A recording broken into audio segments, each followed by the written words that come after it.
That's because this is really one country. Whether you call it the Holy Land, whether you call it Palestine, even whether you call it Israel, it doesn't really change the reality that this is one geographic entity that has many claims placed on it. The claim of Zionism, which grew much stronger in the post-World War II world after the Holocaust. The claim of Arab nationalism, which had been put under by the Ottomans, had been pushed under by the British, now was pushed under by the Zionists and the Americans. I don't share anything theologically with the people in Hamas. I have met some of them by accident on the many trips that I've taken, over 100 trips to Israel and Palestine in the last 15 years. I find them very dignified people, very thoughtful people, people very aware of their history and their heritage, people fighting for their self-determination, for their freedom, for their dignity, just as other people in other parts of the world fight for theirs. But here in the United States especially, we cast them as crazies and terrorists and renegades and killers. You know, we actually do to them the same thing that we did for 20 years to the PLO. And the reason that we're so glad to have you today is you're one of the most prolific English language Palestinian writers. You've written 3 major books. The first one, which someone like myself read in the 70s, which was actually my introduction to the Palestinian cause, The Disinherited, probably still your most famous book. It is, yes. It's still in print, and it's still being used on campuses around the country as a textbook in Middle Eastern studies, in Third World literature and poetics and so on, yes. Then in the 80s you wrote Soul in Exile, I believe, which was sort of a sequel to The Disinherited? Pretty much, you might call it a sequel. I, being a Palestinian writer, who has lived in exile pretty much since the age of 8, certainly in Western exile since the age of, since my late teens, let's say, I have had to draw on material from my background, my tragic background as a Palestinian, you see. So clearly most of my writing is preoccupied with trying to deal with the world of exile that we inhabit, the world of Palestinians who live in refugee camps, or Palestinians who live outside the camps, but scattered around the world, not just the Arab world. Do you think? So you're a man who grew up as a child on the streets of Beirut selling chiclets for a penny. I remember that sequence in your book. You've traveled all over the world. You've been involved with the Palestinian cause, with the PLO, all your life. You've been a Palestinian writer, revolutionary. And here we now face a situation where in your latest book, which has just come out, which is Exile's Return, I believe, the unusual thing is that after a lifetime of struggle, you are now in opposition. War, for the first time, brought the United States front and center into the Middle East. It made it clear that the client regimes in the major countries were not popularly based regimes, but were regimes kept in power because the United States kept them there. The Gulf War, in a sense, changed the whole configuration. On top of that, the Cold War ended. So you no longer had the Arab states playing the Soviet Union off against the United States. In the last couple years, the American government has been saying to the Israeli government, you've got to do something. There's just too much upheaval, too much protest, not to mention that the Arab regimes are telling us that this is tremendously harming their own legitimacy and causing the possibility of tension and revolution in their own societies. Now, we, the United States government, do not want to see revolution in these countries, which, by the way, really means democracy in these countries, because all of these countries are held in bondage by regimes that were placed there either by the British or by ourselves, none of which have any popular legitimacy, and all of which are involved in forms of intimidation and repression of their own population. I have known Yasser Arafat intimately over the years, and you're correct, yes, a few years back, I did fly with him for a whole week, day in, day out. He gave me unprecedented access to him in order to write a book about him, i.e. A Week in the Life of Yasser Arafat. As it turned out, the book didn't pan out because there was not enough material there to warrant writing a book. Well, you couldn't have been going around calling his people henchmen at the time. No, I didn't call them henchmen at the time. I was unquestionably critical of them at the time. And they were tolerant of me because They felt I was a Palestinian writer, poet, artist, and therefore a little bit off. Finally, the PLO was on its deathbed. Yasser Arafat's PLO had disintegrated. His legitimacy had been undermined by Hamas, which has more popular support in Palestine than does his PLO. His financing had been cut off by the Arab regimes, which were now indebted to the United States for having saved the status quo in the Gulf and having destroyed the Iraqi army and returned the emir to his throne in Kuwait. The PLO essentially had been defeated, which is what the Israelis and the Americans had been attempting to do for a great long time. Well, on the other hand, the Israelis needed somebody to deal with. They needed some Palestinian entity to try to create this police force situation with. Well, they tried to negotiate with the team from the occupied territories, but the team from the occupied territories was unwilling to sign the deals that the Israelis wanted to offer them. Then they found that their only option was to get Yasser Arafat to sign these deals. Now, why did he sign them? Arafat had always said he wouldn't. Arafat had ordered the negotiating team never to sign those kinds of deals. But when he was faced with his own loss of power and the total collapse of the PLO, and he was literally within weeks or months of that, he had no funds, there was rebellion in the ranks, there had been defections from the leadership of the PLO.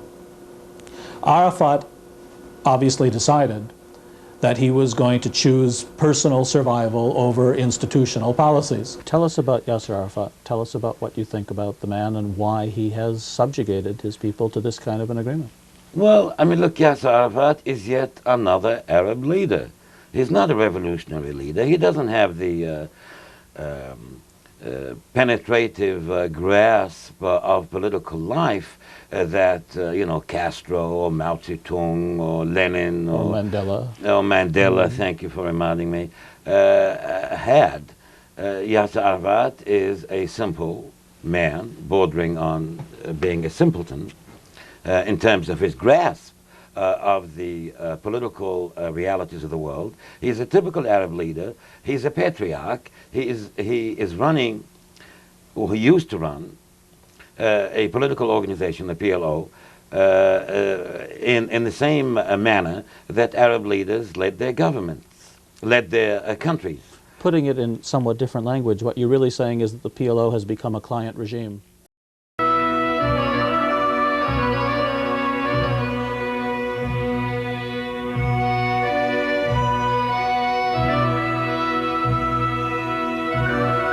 Welcome to Mideast Realities. Our guest today is Hisham Ahmed. Hisham is a professor of international affairs. He's from Dheisheh refugee camp in Palestine. Dheisheh is a large refugee camp near Bethlehem, which is in the Israeli occupied territories, not part of the agreements that have been made recently. And we're very fortunate that he's visiting the United States. And we're very lucky to have him here today to talk about the real situations, the Mideast reality situations in the Middle East. Thank you, Mark. Okay, Hisham, I know that you've been living after teaching in the States and after getting a PhD in the States. And also, let me just tell the audience, Hisham is a very exceptional person. He was born in Dheisheh camp. He was born blind in Dheisheh camp in a tent. Somehow got a PhD in international affairs and has taught international affairs here in the States, and then about a year ago decided it was time to go home. So you've been living in Jerusalem and Dheisheh for the past year, this exciting year, or this tragic year. Tell us about the conditions there and tell us what your views of recent political developments are. Well, it's exciting because it is tragic, actually. Two terms seem to be paradoxical, but seem to be intertwined in the situation there. As far as conditions are concerned, I've visited the area several times before, in 1987, before that, and things were absolutely difficult then. People couldn't move around freely, they couldn't speak freely, they couldn't act freely, certainly, in addition to the total denial of their national existence by the Israelis. But this past year, things were a lot more difficult than ever before that I have seen. Primarily, the psyche of the people has been extremely devastated.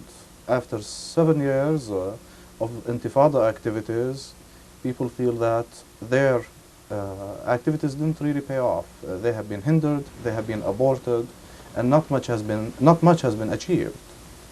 The occupation is still there.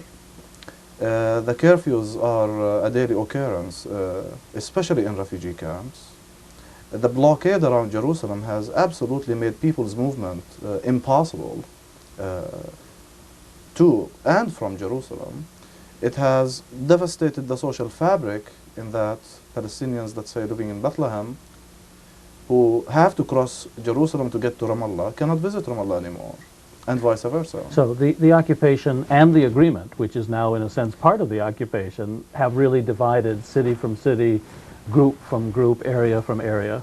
I think the most difficult question that the people are really dealing with, consciously and subconsciously, is that if there is an agreement, if there is a peace process unfolding, why is it that simultaneously the brutalities of the occupation are increasing rather than decreasing? It's a very difficult question that the people are raising almost on a daily basis. Almost every time the media talks about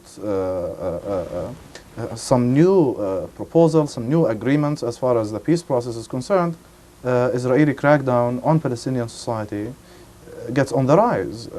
The blockade around Jerusalem wasn't that tight last year, but this year it's almost 100%. But why is this, Hisham? The purpose is to beat down the people so that if there are any improvements, the agreement can be said to have created a few improvements. Isn't that really what this is all about? I think that's in part indeed the case, to at the end try to basically to trace any positive developments to the agreements, but I think there is even something more to it. I think the Israelis know quite well that constant crackdowns on the Palestinian society will exhaust the society, will frustrate the people, will force the people at the end, the people themselves, which they haven't been able to do, to succumb.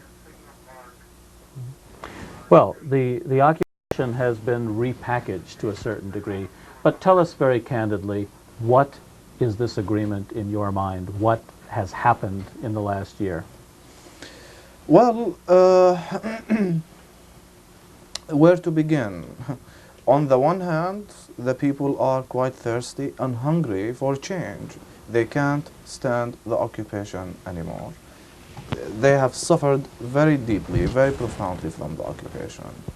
They have put a lot of hopes on their symbolic national representative, the PLO, all these years. They have paid with their lives, with blood, with their houses, with almost everything they had, on the one hand to reassert their connectedness with the representative, with the PLO, and therefore they have put a lot of hopes on that representative. Now, over the past year, that the solutions proposed are confined to a very, very minuscule piece of geography of Palestine, have created a serious credibility gap in Palestinian society. People don't trust leaderships anymore. They feel that something wrong is just taking place and that their cause is not being served. There was a lot of euphoria at one point last year when the Oslo Accords were talked about. People didn't know exactly what the accords were, what they contained. At the signing in Washington, there was some euphoria in the streets. People thought that the occupation was coming to an end, similar to the euphoria felt at the time of signing the Declaration of Independence in '88. But once the ice melted, and once the people knew quite well that this was nothing more than symbolics and that ornamentations just for media coverage, they started to be very resentful. when the police force came into Jericho and came into Gaza, again, the people living on the strip and in Jericho felt change. But that feeling was quite a cautious feeling. They did not have a lot of anticipation, a lot of hope, because they feel that they have been betrayed before, they have been disappointed before, and why shouldn't it be the same this time? Let's speak very openly, very candidly. The purpose of this show is to talk about Mideast realities. What's your view as a person who's lived as a Palestinian nationalist all your life, but you've been able to travel, you've met people all over the world. What's your view of Yasser Arafat and the PLO? Well, it's quite a complex question. In the sense, my people put a lot of hopes on the PLO, put a lot of hopes on Arafat, and they expected the leadership, the organization, to deliver at least on some of these hopes and some of these promises. That's not being the case now, and that certainly leaves, I think, a scar on individuals as well as collectively. The PLO, the PLO is not the PLO that the people used to think it was, of course, several years ago. And even those involved in the PLO nowadays talk about its dissolution and about its transformation into something else. And isn't what really is going on that the Israelis have won? That Palestinian society has collapsed? That there are no institutions any longer that represent the Palestinians? That they've been turned into police forces and cops on behalf of the occupation? I personally feel, I mean, I have no doubt in my mind, at least that's at least the way I feel, that the Palestinian society, regrettably,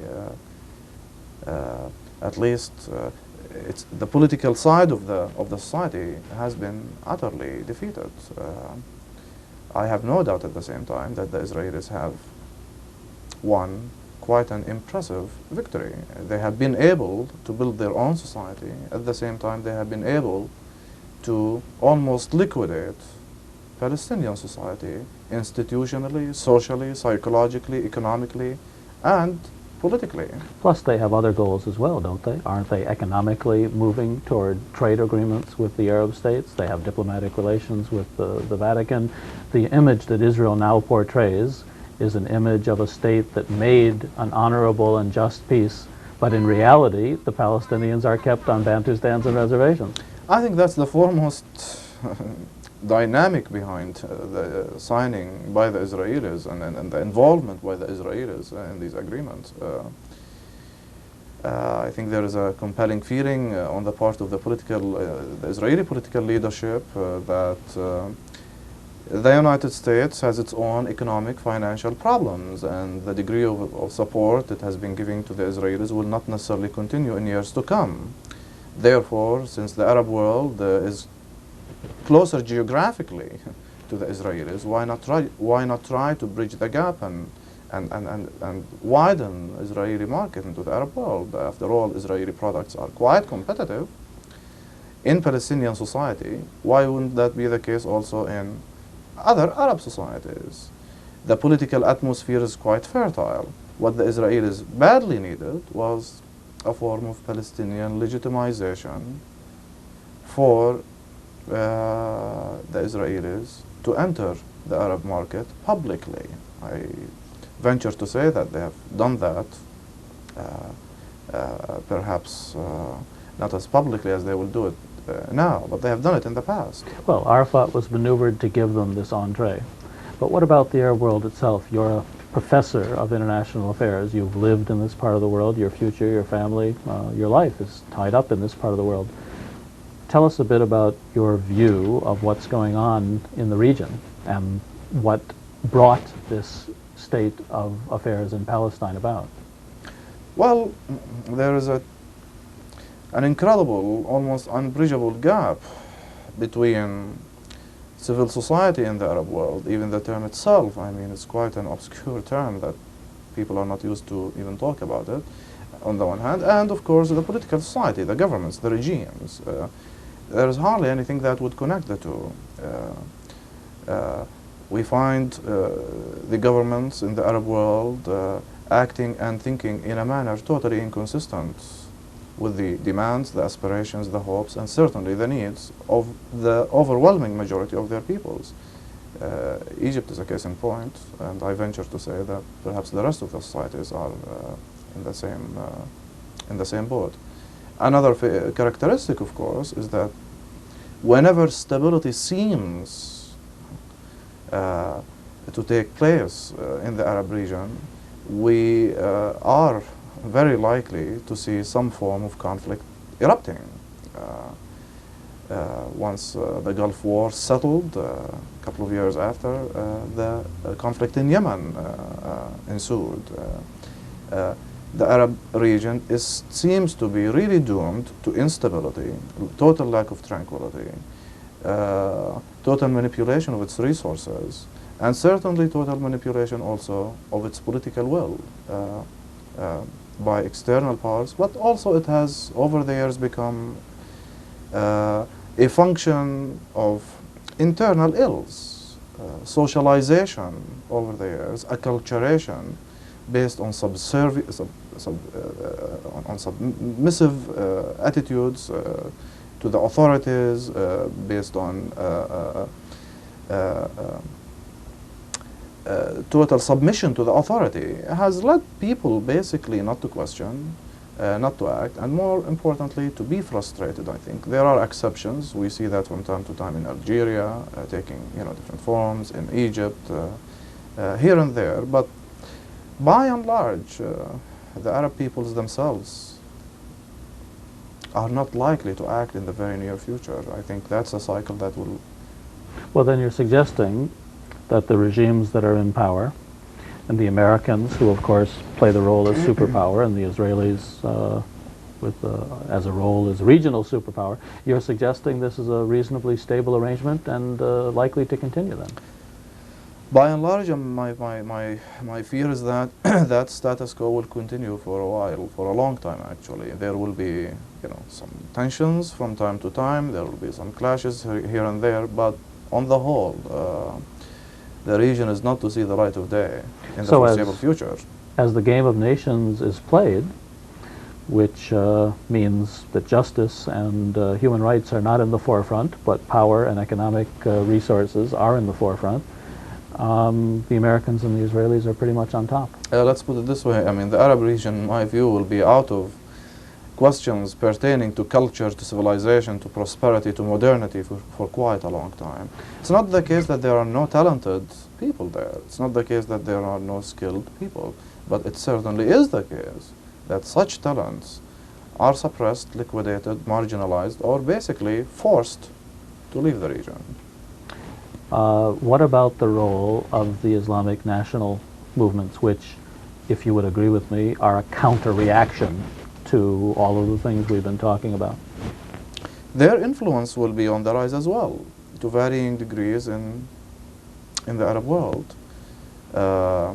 They will continue to pose a threat to certain governments. But again, I think their role will be contained. They will be contained, and by the governments as well as by other interested parties. I think the Israelis themselves are quite concerned about the spread of Islamic influence, let's say, in Egypt, and it is in their interest to keep such influence under control. It's at the same time in their interest to inflame tensions from time to time between the Islamists and the government, between the Islamists, let's say, in Palestinian society, and the nationalist forces, or the secularists, let's say. It will keep such societies busy with inner conflicts, but such conflicts should not totally get out of control, because they will be very disruptive to the broader, to the more overriding interests the Israelis have in mind. You don't foresee revolutions such as took place in Iran taking place in other parts of the region? I don't see it taking place really right now. It doesn't mean that it won't, but that's at least the way I see things for the time being. There will be attempts of fundamental change, taking the Islamic shape or perhaps other shapes. But I think the scheme for keeping the Arab world under control, for keeping the Arab region contained because of its resources, because of the political realities of the region, is quite sincere, and I think the scheme is quite in process, and I don't see it being disrupted in the foreseeable future.